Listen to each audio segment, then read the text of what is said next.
ভিন রাজ্যে বাংলা ভাষা ও বাঙালিদের উপর নির্যাতনের প্রতিবাদে বীরভূমের রামপুরহাট পাঁচমাথা মোড়ে রামপুরহাট শহর ও ১ নম্বর ব্লক তৃণমূল কংগ্রেসের পক্ষ থেকে অবস্থান বিক্ষোভ কর্মসূচি অনুষ্ঠিত হলো, যেখানে উপস্থিত ছিলেন রামপুরহাট বিধানসভার বিধায়ক আশিস ব্যানার্জি, ত্রিদীপ ভট্টাচার্য, সৌমেন ভকত সহ আরও অন্যান্য তৃণমূলের নেতা নেতৃত্বরা। আর এই মঞ্চে বক্তব্য রাখেন এলাকার বিধায়ক তথা পশ্চিমবঙ্গ সরকারের ডেপুটি স্পিকার আশিস ব্যানার্জি। তিনি কি বললেন শুনুন।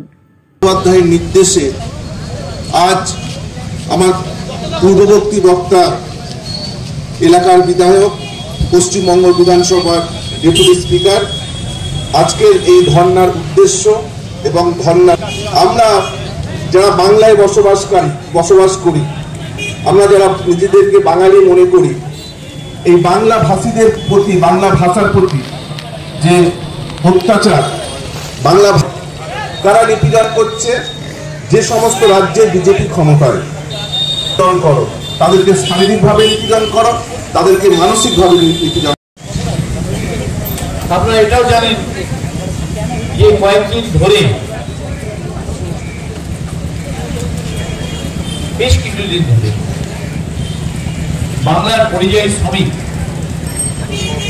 যারা ভিন্ন প্রদেশে যাচ্ছিলেন, কাজ করছিলেন রুজি রোজগারের জন্য, সেখানে খাচ্ছিলেন বা তাদের শিল্প প্রতিভার সন্ধান পেয়ে, তাদের শিল্পী সত্তার সন্ধান পেয়ে সেই রাজ্যের মানুষ তাদের নিয়ে যাচ্ছে। কোনো কারখানায় হোক, কোনো মলে হোক, কোথাও কাগজ কুড়োতে হোক, তারা কাজ করে যাচ্ছে।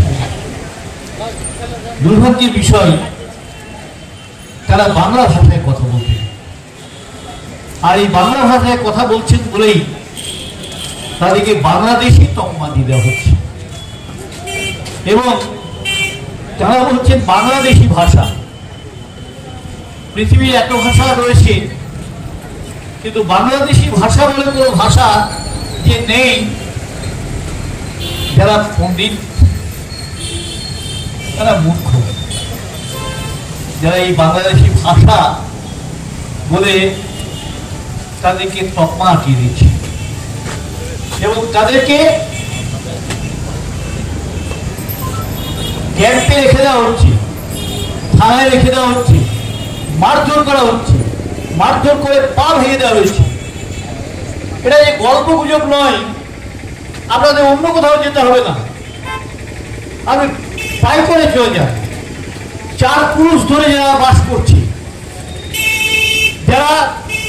যাদের পূর্বপুরুষ বাস করেছে, অথচ তাদেরকে কিন্তু বাংলাদেশি বলে তাদেরকে বাংলাদেশে পাঠিয়ে দেওয়া হয়েছে।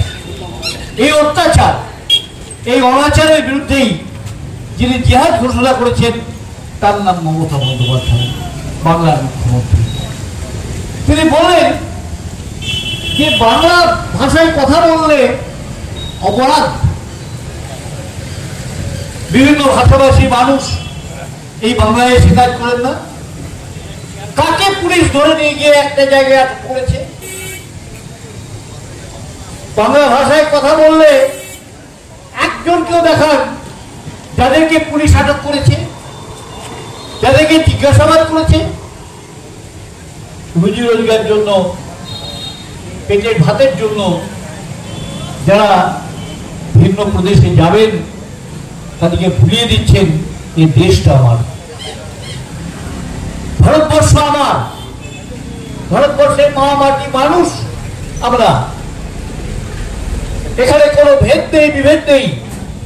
কিন্তু বিজেপি সরকার যেটা চাইছে, বিজেপির প্রশাসন যেটা চাইছে, যে বাংলা ভাষায় কথা বললেই তাকে মার ধর অত্যাচার এবং যাদেরকে জিজ্ঞাসাবাদ করেছে, রুজি রোজগারের জন্য, পেটের ভাতের জন্য যারা ভিন্ন প্রদেশে যাবেন, তাদেরকে ভুলিয়ে দিচ্ছেন এই দেশটা আমার, ভারতবর্ষ আমার, ভারতবর্ষের মা মাটি মানুষ আমরা,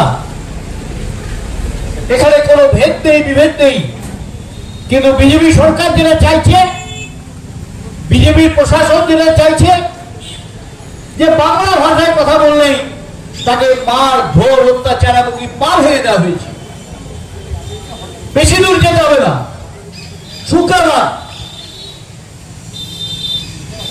নওয়ালি টুয়ের শুক্রবার এখানকার 19 জন শ্রমিককে, 19 জন পরিযায়ী শ্রমিককে তাদেরকে নিয়ে গিয়ে উড়িষ্যা গভর্নমেন্ট আটক করে রাখলো, তাদের উপর অত্যাচার করলো, ক্যাম্পে রাখলো, ডিটেনশন ক্যাম্পে রেখে দিল এবং তাদেরকে বহু চেষ্টা করে মাননীয় মুখ্যমন্ত্রীর নির্দেশে পরিযায়ী শ্রমিক কল্যাণ পরিষদের চেয়ারম্যান শামিরুল ইসলাম তিনি প্রয়াস চালিয়ে তাদেরকে ছাড়িয়ে আনলেন। মমতা বন্দ্যোপাধ্যায় এই কাজটা করছে। কিন্তু দুর্ভাগ্যের বিষয় যে পরিযায়ী শ্রমিক শুধু নয়, বাংলা ভাষায় কথা বললে তাদের উপর যে অত্যাচার, তাদের উপর যে নির্যাতন, সেই নির্যাতনের বিরুদ্ধেই আমাদের এই ধর্ম। মমতা বন্দ্যোপাধ্যায় বলেছে প্রতি ব্লকে, প্রতি বুথে এই ধর্নায় মিছিল চলবে এবং এরই প্রতিবাদ করতে হবে।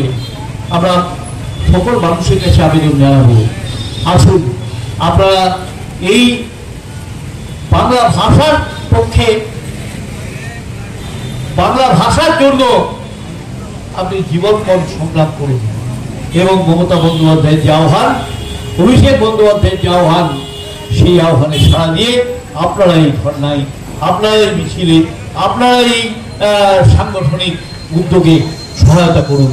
আসুন, এগিয়ে আসুন, আপনারাও সামিল হন। এই কথা বলে আপনাদের প্রত্যেককে আন্তরিক অভিনন্দন জানাচ্ছি। যারা এসছেন তাদেরকে আমরা বলছি যে যতটা পারবেন আপনারা বসে যাবেন।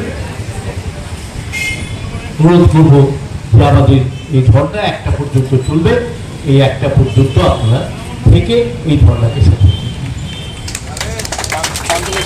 হচ্ছে অশান্তি সৃষ্টি করা, ভাতৃত্বতা নষ্ট করা, হিন্দু মুসলমানের সম্পর্কটাকে নষ্ট করা। এরাই বাংলার মাটিতে এসে বিজেপি আটকে যাচ্ছে। কারণ বাংলার মাটি হিন্দু মুসলিম শিখ খ্রিস্টানের যে অটুট বন্ধন, সেই বন্ধনটা মমতা ব্যানার্জি করে রেখেছেন। আজকে সকাল থেকে আপনারা দেখছেন এখানে আশিস ব্যানার্জি আছে,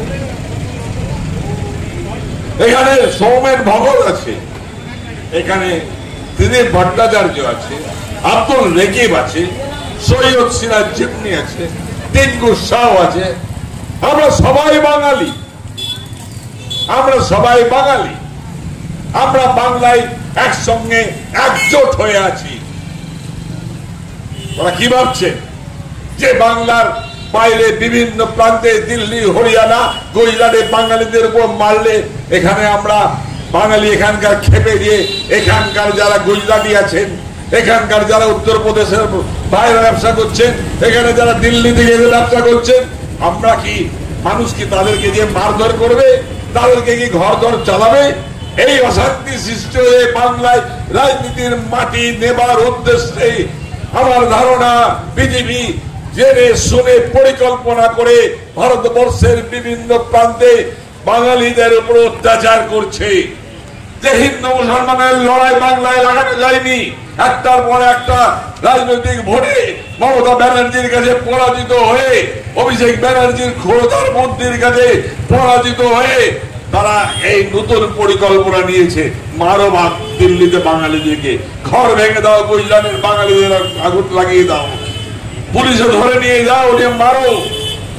আর সেই সঙ্গে সঙ্গে পরিষ্কার বলছে, দিল্লিতে বিজেপির প্রতিনিধি বলছে যে বাংলা বলে কোনো ভাষা নাই নাকি, বাংলা বলে কোনো ভাষা নাই। কোথা থেকে বলছে? দিল্লি থেকে বলছে। কে বলছে? বিজেপির ভারতবর্ষের যিনি মূল মুখপাত্র তিনি বলছেন। কেন বন্ধু, হঠাৎ করে কেন মনে হলো? বাঙালিকে পারছেন না বলে? জেনে রাখবেন, পুরনো দিনের কথা, what Bengal things today, India things tomorrow. Bangla যে ভাবে, বাঙালি আজকে যে কথা ভাবে, সেইটা গোটা ভারতবর্ষের মানুষ আগামী কাল ভাবে।